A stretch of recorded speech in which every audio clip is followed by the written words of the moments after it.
Some truths they need to acknowledge. For one thing, they need to understand the critical role of the separation of church and state in not just preserving our democracy, but the robustness of our religious practice. You know,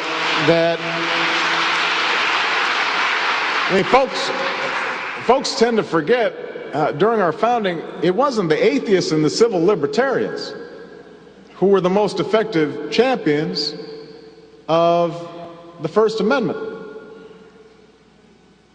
It was the persecuted minorities. It was Baptists like John Leland who didn't want the Congregationalists and the established churches from imposing their views on folks who were getting happy out in the fields and teaching Scripture to slaves. It was the forebears of the evangelicals who were the most adamant about not mingling government with religion, because they did not want state-sponsored religion hindering their ability to practice their faith as they understood it. And moreover, given the increasing diversity of America's populations, the dangers of sectarianism are greater than ever.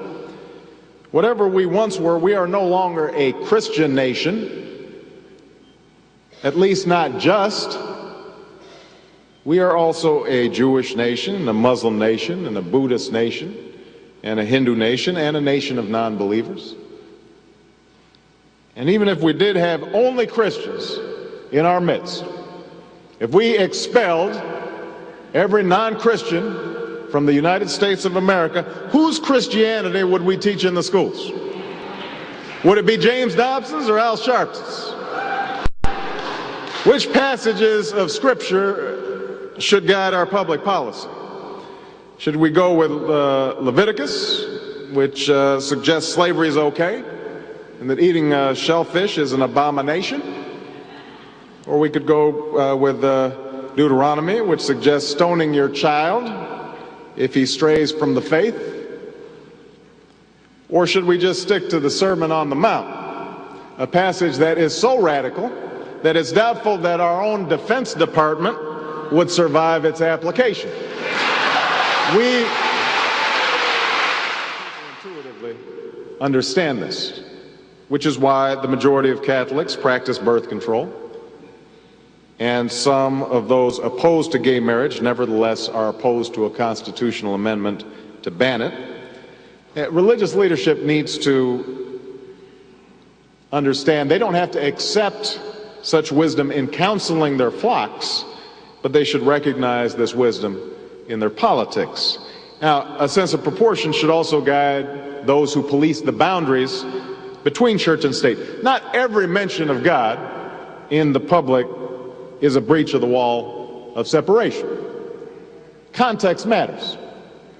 You know, it's doubtful that children reciting the Pledge of Allegiance are feeling pledged or brainwashed as a consequence of muttering the phrase, "under God." I didn't. Most of the time when they're saying it, they don't even say all the words. You know, they're just kind of, it's all running into, yeah, they're sleepy.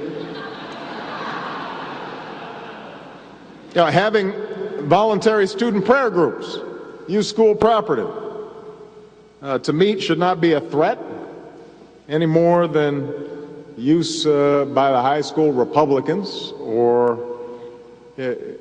some other political group should threaten those with differing views. One can envision certain faith-based programs targeting ex-offenders or substance abusers that offer a uniquely powerful way of solving problems. So we have some work to do here, but I am hopeful that we can bridge the gap that exists and overcome the prejudices that all of us to one degree or another bring to this debate. And I have faith that millions of believing Americans want that to happen.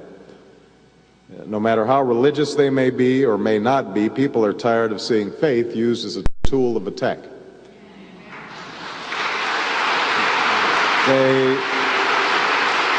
They don't want They don't want faith used to belittle or to divide.